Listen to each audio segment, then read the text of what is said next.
So what happens is it's like Kevin says, you become addicted to this energy. Not just the distance energy, which is addictive enough, as you know, but also on the physical plane with the water, which is entirely different, trust me. The machine is different, the signal is different, everything is different about the water versus the distance energy.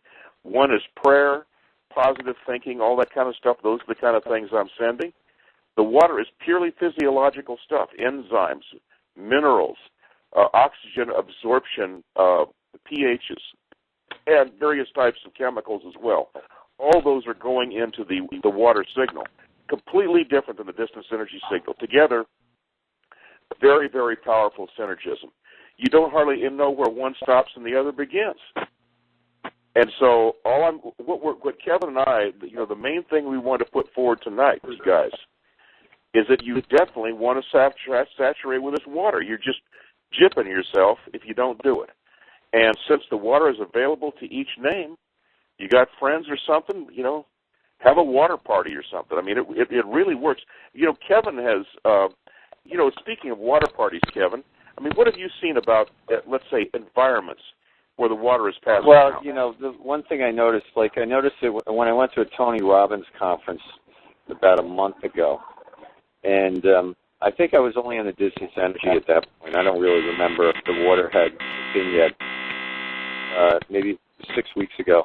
Well, anyway, so I noticed that all the energy was building up, and it became sort of like almost like a rave-like environment, and I didn't know if this was normal. And I said, this is really weird. This may have been like what esoteric Christianity is, like the descent of the Holy Spirit, where people, become alive, and they become like natural, part of the animal world, yet they have this childlike innocence that kind of bursts out of them. And so this is, manufactured through a lot of exercise over a period of 3 or 4 days. And then I went to, I started, I got the water product, and I started noticing something. I said, why don't I bring this into a bar environment and just charge my beer and sit there and see what happens? And so I started doing that, and I was getting these incredible reactions. And there's a bar I go to regularly in the East Village. It's called St. Dimphnus on St. Mark's between 1st and A. St. Dimphnus is the patron saint of the mentally ill. So you get all these kind of weird collective of individuals. They're highly intelligent, but they're totally screwed up at the same time. But it's a really interesting place to watch phenomena. So I go in there, and, I start doing the water thing. Bill put the place on the machine. We're doing some little experiment. And so, one of the first nights I'm there, probably the third night, I start drinking with the water thing, and then all these girls come out of nowhere. And it's like on a Saturday night, and this is in the middle of a dead economic environment. There are no other bars around in the general area that have any people in it. Just no people are going out at this point. And so this one bar is jumping with people, and it's 1:30 in the morning. I kind of stay there, and more people pile in. And by the time it's 4 o'clock in the morning, the bar is full, and it's 75% women. And then it's like the noise level is through the roof, and people are acting like little kids. They're not acting like belligerent drunks. What they're acting like is this childlike, natural phenomenon. The women are moving very sensual. There's a flow to it like cats or something. There's this elegance and grace. So you take all these awkward people, and they're used to bumping around. They're all talking to each other. There's all sort of this natural flow of events going on. And I've seen this repeated time and time again every time I go into the bar. And I'm like, this is like what Reiki therapy is supposed to do. It's supposed to break the body armoring down, become like natural individuals. And this happens virtually spontaneously almost everywhere I go. And I even repeated this in London when I was in London. So I took a bunch of stiff-neck, ramrod English people, and they became like little children, and they started having real fun. It was not awkward. There were no fights breaking out. It was just a really nice environment. And so I noticed that the presence in an environment creates a massive opening that people absorb. It works beyond drinking it. Well, I would say that in my little microcosm, and of course, as you guys start working in this stuff more and more, and you start looking at your own environment, we'd be very happy to hear your input. But I also see the same thing where I am. I've got a little coffee shop I spend an hour, maybe a couple hours in the morning down there. I go down there early and da-da-da. And I've kept the coffee shop on the machine just to keep it at a real positive. And I was talking to the proprietress there maybe a week ago, and I said, have you noticed anything different? I didn't tell her what I was doing. You notice anything different about the coffee shop? Well, first thing is, she says, our income has increased about 30%.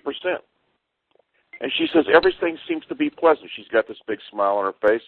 There's a courtyard out there. I put the courtyard on it, too. And I said, well, that's really cool. I'm glad to hear that. Didn't tell her what I was doing. Don't want anybody to know what I'm doing. I'm just watching it, just observing, like Kevin's observing, not making any snap judgments or any, just observing the flow of things over a period of time. What happens with places like the coffee shop or the bars is they build up this energy, and when you walk in, it's palpable. So you can feel the difference. You can feel the field in there, making everything just sort of smooth. They have little concerts out there on Friday night. I go out and watch them. Same thing happens. Everybody's affable. It's a nice, positive environment. No smartasses. Not a lot of cussing. Had a bunch of young people out there this last Friday night. No cussing. Everybody was just happy. No off-color statements of any significant amount. You know, no wise asses that are half lit, yelling and screaming and acting like jackasses. So all I'm saying is from our limited perspective, Kevin's is much larger than mine, of course. It does affect environments significantly. So as another experiment today, we decided to put New York City on the machine. This is on the big machine, the real powerful one. And we're watching, and we've already noticed, I can see in my mind's eye what's happening, and Kevin is reiterating to me that what I'm seeing is correct. And that, you know, he's saying this is what's happening, that's what's happening. It's beginning to clear New York City now.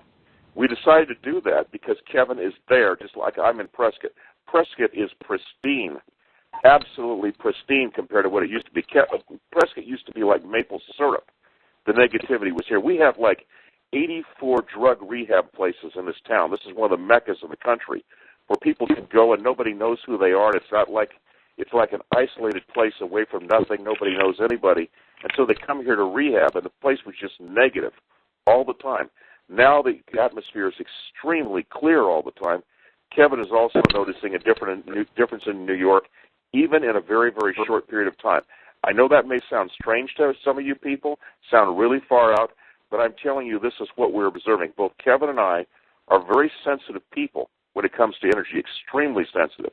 Kevin has had a long experience with machines and clearing things longer than I have, and we both are seeing the same thing. So, Kevin, do you have any comment on that? Well, I know, like I talked to the owner of St. Tiffany's the other night, and this is like maybe 3 weeks into our little experiment, and I said, well, how's business? He goes, it's phenomenal. I said, well, I'm doing this little energy experiment. You want me to continue with it? He says, whatever you're doing, just keep going. So I'm like, all right, we'll see what happens. And, I was in there again the other night, and it was the same thing. There's this one guy that works there, and I call him the dampener. So I noticed, like, every time that he works, the business is dead. And so I started noticing, like, the differences in energy. And so last night, for the first night, like, the energy kind of broke him down enough where the business started picking up, and I started getting the same experiences I got in the other nights. So I'm seeing how, like, the energy will hit resistance points, and it will sit there and do nothing. But then eventually it will break through the resistance point, much like a stock resistance point. The price of gold is at 900, hits the resistance points, then drops down. But the general trend is going upward based on, long-term forecasts or whatever. So I'm seeing the same thing energetically, with how this water stuff. You'll hit a resistance level in the body, you'll sit on it for a while, and then you break through. So, like, the whole spiritual evolvement thing happens in cycles, and it used to be like the patterns would be months or years to go through depressions, this and that. Now they go through it in days, if not hours sometimes.